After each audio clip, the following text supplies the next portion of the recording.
Hello students, चलिए start करते हैं इंटीग्रेशन चैप्टर नंबर 7। उसका बेसिक इंट्रोडक्शन देखेंगे इस वीडियो में, समझेंगे कि इंटीग्रेशन होता क्या है, किस तरीके से हम इंटीग्रेशन करते हैं और क्या क्या यहाँ पे फॉर्मूले यूज होने वाले हैं वो हम यहाँ पे कवर करेंगे। उसके बाद जो पर एक्सरसाइज हमारे फॉर्मूले आते जाएंगे मैं स्टार्टिंग में आपको करवाता चला जाऊँगा।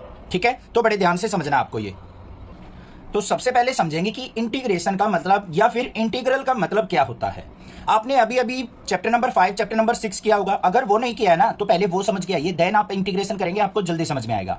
डायरेक्ट इंटीग्रेशन पे मत आना भाई। एनसीईआरटी ने किसी ऑर्डर में चैप्टर्स दे रखे हैं, किसी वजह से दे रखे हैं। ऐसा नहीं है कि मतलब उठा के कैसे भी आपको रैंडमली चैप्टर पुट कर दिया बुक में और ऐसे बोल दिया कि भाई कर लो अपने चैप्टर्स। नहीं, आपस में इंटरलिंक्ड है। जो पहले चैप्टर है उनका लिंक अगले वाले चैप्टर से बिल्कुल होता है, तो वो ध्यान से करने हैं। अब यहाँ पे देखो, जो हमारा इंटीग्रेशन होता है, इंटीग्रल होता है, क्या होता है इंटीग्रल, उसका दूसरा नाम क्या होता है anti derivative. Anti derivative, anti derivative का मतलब क्या हुआ, मतलब डेरिवेटिव का उल्टा, वही तो हुआ। तो बिल्कुल सही बात है, डेरिवेटिव का या डिफरेंशिएशन का उल्टा जो होता है उसी को हम इंटीग्रेशन कहते हैं। डिफरेंशिएशन के अंदर क्या होता है, हम छोटे छोटे पार्ट्स में फंक्शन को ब्रेक करते हैं। डिफरेंशिएशन में क्या करते हैं, मान लो कोई भी फंक्शन है हमारा f(x), इसको हम छोटे छोटे फंक्शंस में डिवाइड करते हैं। gx में कर दिया, hx में कर दिया, या फिर और क्या कह सकते हैं हम ax में कर दिया। इस तरीके से मान लो मैंने इसको मल्टीपल फंक्शंस में डिवाइड कर दिया। इंटीग्रेशन में क्या करूंगा, मैं इन फंक्शंस को वापस आपस में ज्वाइन करके मैं दोबारा f(x) बना दूंगा। ये होता है इंटीग्रेशन। यहां पे क्या हो रहा है हमारा इंटीग्रेशन, और ऊपर जो ब्रेक करना है किसी फंक्शन को तो वो क्या होता है हमारा डिफरेंशिएशन। बेसिक चीज पता लग गई, मतलब क्या होता है इंटीग्रेशन का वो पता लग गया। अब बात करते हैं इंटीग्रेशन प्रोसेस चलता कैसे है। अब देखो, जो हमने डिफरेंशिएशन सीखा था थोड़ा सा रिमाइंड करेंगे उसको। मान लो आपके पास कोई भी फंक्शन है x की पावर n, इसका डेरिवेटिव करते थे d/dx। किसके रिस्पेक्ट में करते थे, x के रिस्पेक्ट में, फंक्शन भी x का है। तो क्या होता था डेरिवेटिव n x की पावर n-1, पावर आगे आ जाती थी, फिर x की पावर 1 डिक्रीज हो जाती थी। वो होता था हमारा क्या, डिफरेंशिएशन ऑफ x की पावर n। अब अगर मैं इंटीग्रेशन की बात करूं तो यहां पे d/dx ना लिख के ये सिंबल यूज होगा हमारा इंटीग्रेशन का। ठीक है, फिर यहां पे कोई भी फंक्शन होगा हमारा x की पावर n, और फिर हमारा क्या होगा, जिसके रिस्पेक्ट में हमें इंटीग्रेशन करना है dx। तो इसका मतलब क्या है, इंटीग्रेशन करना है हमें इस फंक्शन का विद रिस्पेक्ट टू x। ऐसे रीड किया जाता है। पहले साइन किसका, इंटीग्रेशन का। किसका इंटीग्रेशन करेंगे, x की पावर n का। किसके रिस्पेक्ट में करेंगे, x के रिस्पेक्ट में करेंगे। तो इसका फॉर्मूला जो होगा, बेसिक फॉर्मूला, वो होगा x की पावर n+1 अपॉन में n+1, और प्लस में c एक कांस्टेंट आ जाता है हमारा। यहाँ पे c क्या आ जाता है हमारा, एक कांस्टेंट टर्म हर एक इंटीग्रेशन में ऐड करनी जरूरी होती है। क्यों होती है उसका भी रीजन अभी समझा दूंगा मैं आपको। ठीक है, कोई भी चीज रटने के लिए नहीं बोलूंगा, सब कुछ समझा के दूंगा, आपके माइंड में सेट हो जाएगी, कंसेप्ट सेट होना चाहिए। देखो ध्यान से, मैंने अभी बताया है कि डिफरेंशिएशन का उल्टा इंटीग्रेशन होता है। एक छोटा सा एग्जांपल लेता हूं। मान लो मैंने x की पावर 5 का डिफरेंशिएशन कर दिया भाई, सॉरी ये तो इंटीग्रेशन का साइन हो गया, इसको भी करेंगे। मान लो x की पावर 5 का मैंने क्या कर दिया, डिफरेंशिएशन d/dx ऑफ x की पावर 6 का करेंगे, x की पावर 6 का। तो यहां पे डिफरेंशिएशन करेंगे तो क्या होगा बच्चों, 6 आगे आ गया, x की पावर 6-1, मतलब क्या आ गया, 6x की पावर 5।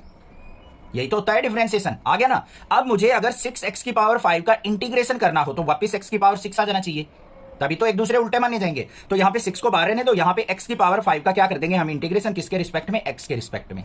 तो क्या आ जाएगा, 6 बाहर इंटू में, इसका इंटीग्रेशन का फॉर्मूला x की पावर n+1 अपॉन में n+1, मतलब x की पावर 5+1 अपॉन में 5+1।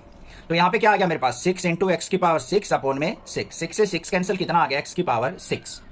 तो जिस टर्म का डिफरेंशिएशन हमारे पास 6x की 5 आया था, उसका अगर मैं दोबारा इंटीग्रेशन कर दूंगा तो वही फंक्शन मुझे वापस मिल जाएगा। ये तो बात समझ में आ गई। अब एक और चीज सुन लो ध्यान से, यहां पे c ऐड करते हैं हम, वो क्यों करते हैं। मान लो आपको डिफरेंशिएशन दे दिया d/dx ऑफ x की पावर 3 प्लस 2x प्लस 3 का डिफरेंशिएशन, तो क्या होगा, जल्दी से कर देंगे सर। 3x² प्लस 2x का 2 हो जाएगा और 3 का हो जाएगा 0, मतलब 3x² प्लस 2 आ गया। अब आपको ये नहीं पता कि हमारा फंक्शन क्या था, और आपसे पूछ ले कि भाई 3x² प्लस 2 का इंटीग्रेशन करके फंक्शन बताओ क्या था। तो यहां पे इंटीग्रेशन करेंगे हम किसका, 3x² प्लस 2 इंटू dx। तो देखो क्या आएगा यहाँ पे, 3x² का, इसको अलग अलग करके भी लिख सकते हैं ऐसे, 3x² dx प्लस में इंटीग्रेशन ऑफ 2 dx।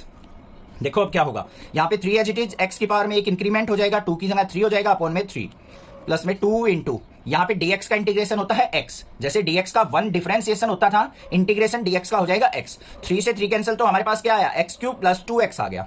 आ गया या नहीं आ गया? बट ध्यान से देखो बच्चों, जो हमारा फंक्शन था x cube plus 2x plus में 3 था हमारे पास, यहां पे तो हमारे पास आया एक्स क्यूब प्लस 2x, हमें तो पता ही नहीं कांस्टेंट क्या था इसके साथ, तो इसीलिए हम क्या करते हैं यहां पे प्लस में c लगा देते हैं कि हमारे पास कोई भी कांस्टेंट वैल्यू यहां पे जरूर थी जिसका डिफरेंशिएशन 0 हो गया होगा। अगर ना हो हमारे पास ये टर्म तो यहां पे c की वैल्यू 0 ले लेते हैं, बस जो भी कांस्टेंट वैल्यू थी उसको यहां पे पुट कर लेते हैं हम। इसका मतलब क्या हो गया, ये वापस हमारी वही टर्म आ गई।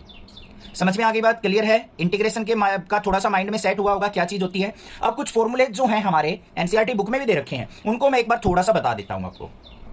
फॉर्मूले देखो, नंबर वाइज देखेंगे यहाँ पे। सबसे पहले x की पावर n dx, अब तो पता चल गया होगा ये सिंबल इंटीग्रेशन का, इसका हम इंटीग्रेशन कर रहे हैं विद रिस्पेक्ट टू x, तो क्या हो जाएगा x की पावर n+1 अपॉन में n+1 और प्लस में c लगाना बिल्कुल नहीं भूलना है। ठीक है, समझ में आ गई बात? मैं अगर किसी क्वेश्चन में भूल भी जाऊं तो ये मत करना सर c लगाना भूल गए, छोटी सी मिस्टेक होगी। भाई हो जाती है, मैं भी आदमी हूं यार, मैं कोई भगवान थोड़ी ना हूं, मिस्टेक सबसे होती है। कई बार मेरा भी ध्यान इधर उधर गया हुआ होता है, कई बार 7 6 42 लिखने की बजाय मैं 22 लिख जाता हूँ एक आध क्वेश्चन में, वो थोड़ा बहुत ध्यान कर लिया करो यार, कई बार माइंड इधर उधर रहता है तो इस वजह से हो जाता है। ये हो गया हमारे पास। उसके बाद अगर मैं d की पावर dx का इंटीग्रेशन देखूं तो वो क्या होगा हमारे पास x प्लस सी।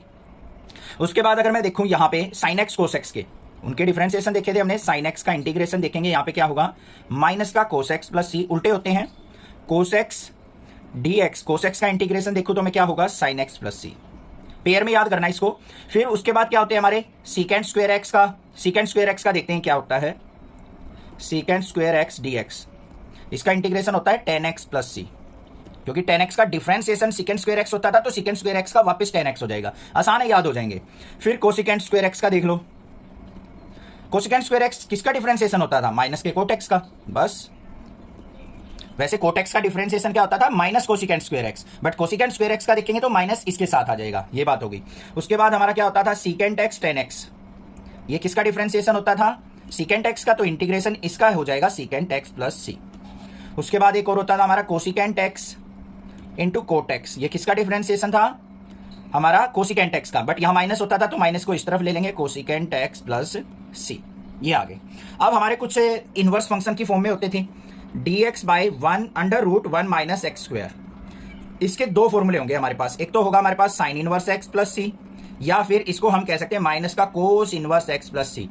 क्वेश्चन के अकॉर्डिंग देखेंगे हमें इसका कन्वर्जन इसमें चाहिए या इसमें चाहिए, तो वही लेके चलेंगे हम क्वेश्चन में। ठीक है, घबराना नहीं है, कहीं ये सोचो सर इसका हम ये ले या ये ले क्वेश्चन में, तो वो क्वेश्चन के अकॉर्डिंग चेंज हो जाएगा, साइन इनवर्स की रिक्वायरमेंट है या कोस इनवर्स की, तो वही ले सकते हैं हम। उसके बाद अगर बात करूं मैं integration of dx by 1 plus x square, तो ये किसका होगा tan inverse x plus C का भी, या फिर माइनस का cot inverse x plus C का, इन दोनों का इंटीग्रेशन ये होगा, मतलब इसका इंटीग्रेशन ये दोनों होंगे। ठीक है, उसके बाद अगर बात करूं मैं कोसिकेंट और सिकेंट की फॉर्म में, तो वो क्या था dx बाय x√x² माइनस 1, ये किसके इक्वल था सीकेंट इनवर्स x प्लस सी, या फिर और दूसरा क्या हो सकता है माइनस का cosecant inverse x plus C. ये नेगेटिव जो होते हैं ना हमारे, वो सी वाली फैमिली वाले होते हैं, देखो कोट हो गया, कोसिकेंट हो गया, कोस हो गया, तीनों में सी आ रहा है, ये तीनों नेगेटिव होते हैं, बाकी तीन साइन टेन सीकेंट ये पॉजिटिव होते हैं, ये याद रखना, इस तरीके से याद रह जाएंगे अब आपको। ठीक है, अब आ गया इंटीग्रेशन ऑफ e की पावर x, ये सबसे बड़ा फंक्शन होता है, सबका दादा होता है ये। ठीक है, गुरु है ये एक तरीके से, इंटीग्रेशन में भी डिफरेंशिएशन में भी, कोई इसका कुछ नहीं बिगाड़ सकता भाई, ना इंटीग्रेशन इसका कुछ बिगाड़ पाया ना डिफरेंशिएशन। कैसे, e की पावर x का डिफरेंशिएशन e की पावर x, e की पावर x का इंटीग्रेशन भी क्या होगा e की पावर x, बट साथ में लगा देंगे प्लस सी, ये हो गया। अच्छा एक चीज बताओ, हमारे पास 1/x dx, इसका इंटीग्रेशन करना पड़ जाए तो माइंड में ये ले लो कि ये डिफरेंशिएशन किसका होता था 1/x, log x का, तो बस log of x plus C, ये हो गया। अच्छा एक और नई टर्म है यहाँ पे a की पावर x dx, अगर a की पावर x dx का इंटीग्रेशन करना पड़ जाए तो क्या हो जाएगा a की power x log of a plus C. ये हमारे बेसिक से फॉर्मूले थे जो हमें याद करने पड़ेंगे थोड़ी सी मेहनत करके, वैसे ज्यादा याद करने में रटने की जरूरत नहीं है, इनको क्या करो डिफरेंशिएशन इंटीग्रेशन के फॉर्मूले एक चार्ट पे लिख के रूम में टांग दो, अपने चिपका दो, निकलते वलते किसी भी टाइम लेटे हो एक बार रिमाइंड कर लिया थोड़ा सा, बस यही काम पक्का हो गया, बस अपने आप याद रह जाएंगे। भाई फॉर्मूले नहीं आएंगे ना तो क्वेश्चन नहीं आएंगे, ये बता दूंगा, गारंटी दे रहा हूं, पहले कह रहा हूं मैं, ऐसा मत सोचना सर होते रहेंगे याद, नहीं होंगे भाई, नहीं होंगे, 100% कह रहा हूं। बच्चे जिसको फॉर्मूले नहीं आते ना, क्वेश्चन नहीं होते हैं आगे जाके इतने लेंथी क्वेश्चन हो जाएंगे, और जिसको फॉर्मूले आते हैं ना चुटकियों में बताएगा कि यहाँ पे ये फॉर्मूला लग के ऐसे हो जाएगा सर। तो भाई मैं आपसे रिक्वेस्ट कर रहा हूं बार बार कि भाई फॉर्मूले जरूरी हैं, चैप्टर के स्टार्ट करने से पहले उनको कैसे भी घोट के पी जाओ, चाहे पानी के साथ अंदर निकल लो, पर करने जरूर है, ये फॉर्मूले जरूर याद करने हैं, चाहे चार्ट बना के करो, चाहे पानी के साथ ले जाओ, चाहे वैसे याद करो, लिख लिख के प्रैक्टिस करके करो, हो जाएंगे, घबराने की जरूरत नहीं, ऐसा कोई काम नहीं होता जो नहीं होता, और मुझे पता है आप कर सकते हो, तो बी पॉजिटिव और लगे रहो। ठीक है, ये तो था इंट्रोडक्शन, बाकी क्वेश्चंस करेंगे नेक्स्ट वीडियो में।